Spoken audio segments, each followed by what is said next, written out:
Good morning students. Class fourth, subject Hindi. प्रिय विद्यार्थियों, हम हिंदी क्यों पढ़ते हैं? हिंदी पढ़ने का हमारा उद्देश्य क्या है? हिंदी पढ़ने से हमें लाभ क्या है? इन सभी प्रश्नों का एक ही उत्तर है कि हिंदी पढ़ने से हमारे अंदर 4 कौशलों का विकास होना चाहिए। हिंदी पढ़ने से हमारे अंदर 4 योग्यताएं आनी चाहिए। पहला, सुनने का कौशल।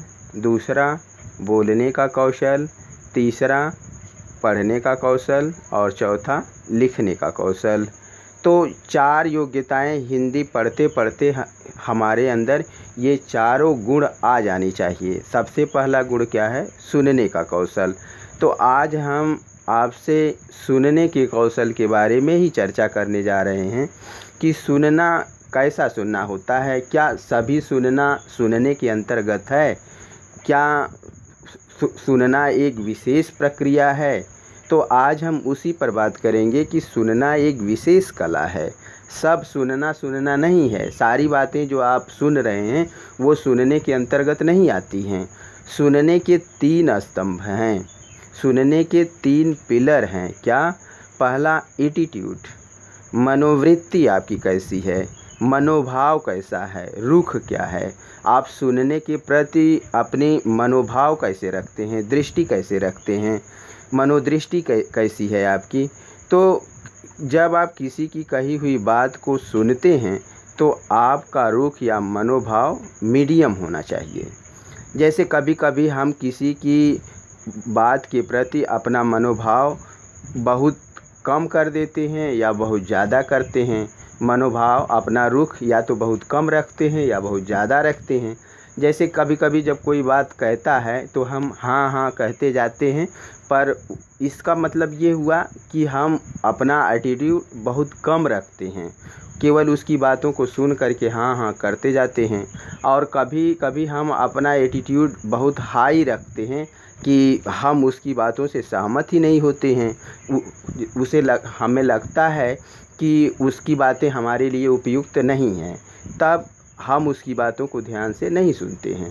तो जब हम किसी की बात को सुने तो हमारा एटीट्यूड, जो हमारा रुख है, वह ना तो बहुत ज़्यादा हो और ना ही बहुत कम हो।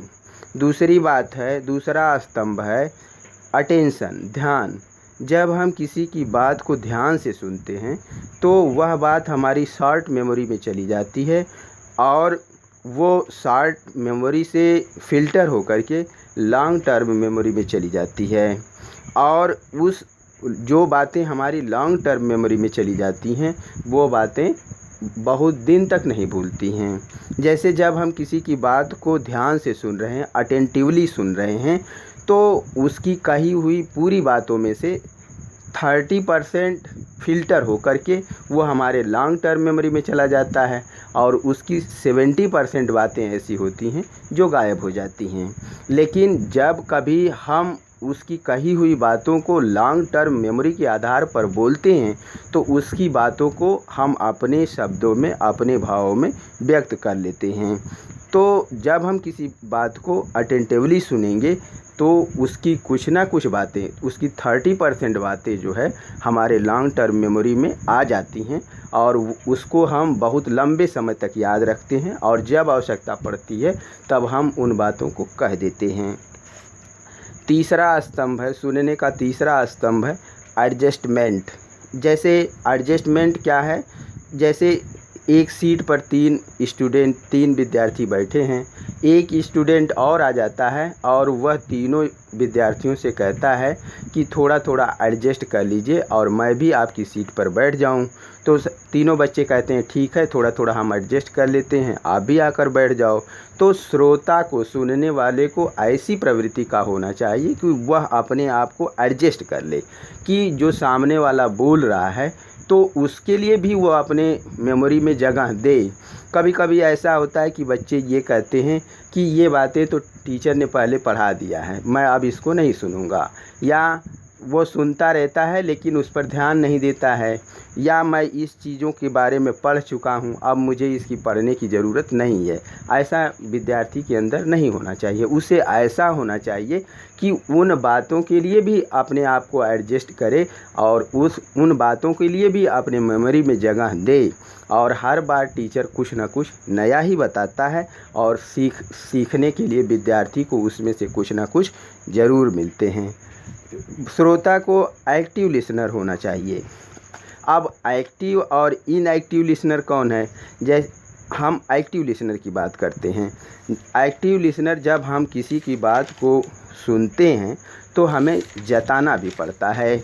जताते हम कैसे हैं? जैसे जब हम किसी की बात को सुनते हैं तो आपने देखा होगा कि जब श्रोता सुनता है तो वो हल्की स्माइल करता है। सुनने वाले को हल्की स्माइल रखना चाहिए, दिखाना चाहिए।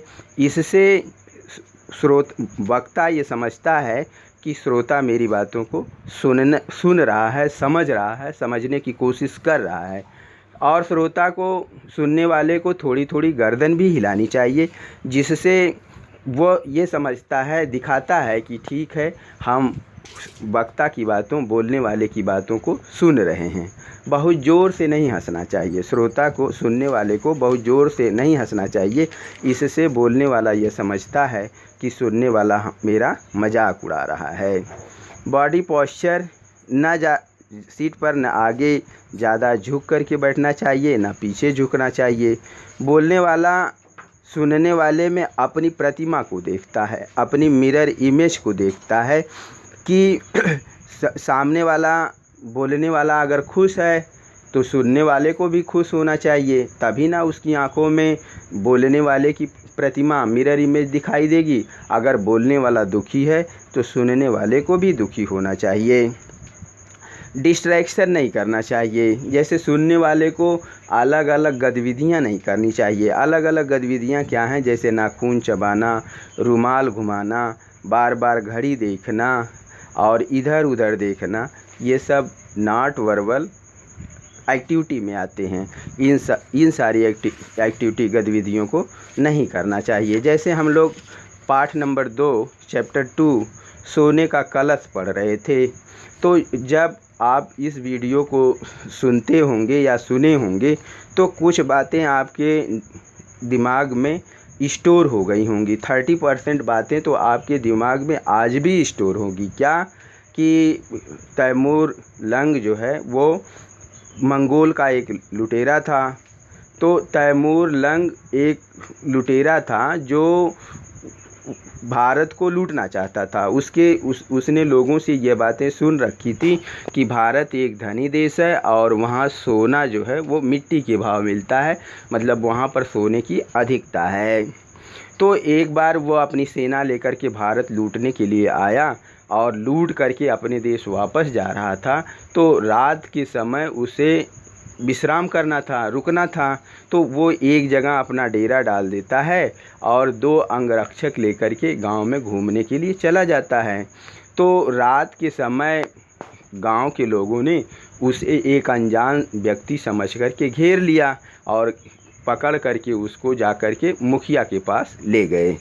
तो मुखिया ने उसके खाने पीने की अच्छी व्यवस्था की और जो उसको खाना दिया गया था वो सोने की तस्तरी में दिया गया था।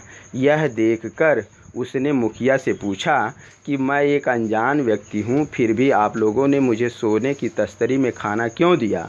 तो मुखिया ने कहा कि हमने सुन रखा है कि आपको खाना खाने से ही तृप्ति नहीं होगी, आपको खाना खाने से ही संतोष नहीं होगा, बल्कि आपको की भूख जो है वो सोने की है।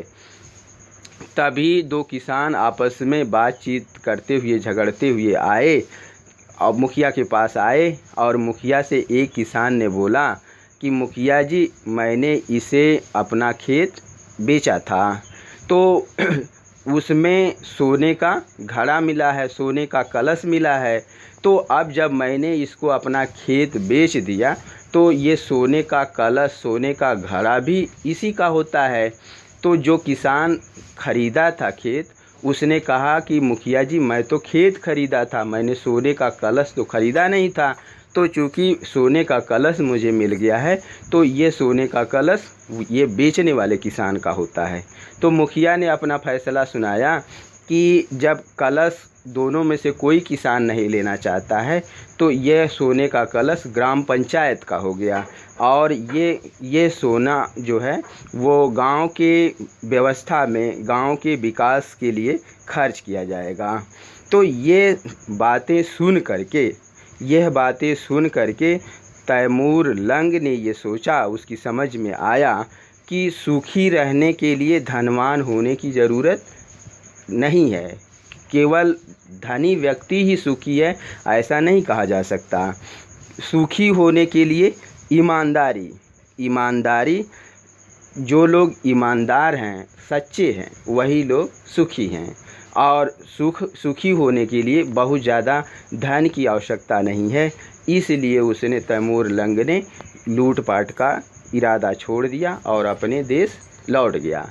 तो प्रिय बच्चों, इस कहानी से हमें क्या शिक्षा मिलती है? इस कहानी से हमें यह शिक्षा मिलती है कि आज के ज़माने में जो सभी लोग धन के पीछे दौड़ रहे हैं कि हमारे पास बहुत ज़्यादा धन हो जाएगा तब हम सुखी रहेंगे, ऐसा नहीं है। सुखी रहने के लिए हमारे अंदर सच्चाई होना चाहिए, ईमानदारी होना चाहिए।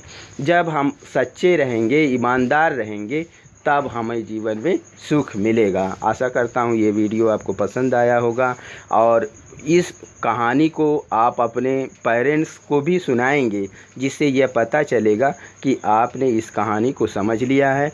अगले वीडियो में हम इसके क्वेश्चन आंसर के बारे में, प्रश्न उत्तर के बारे में चर्चा करेंगे। Thank you, have a nice day.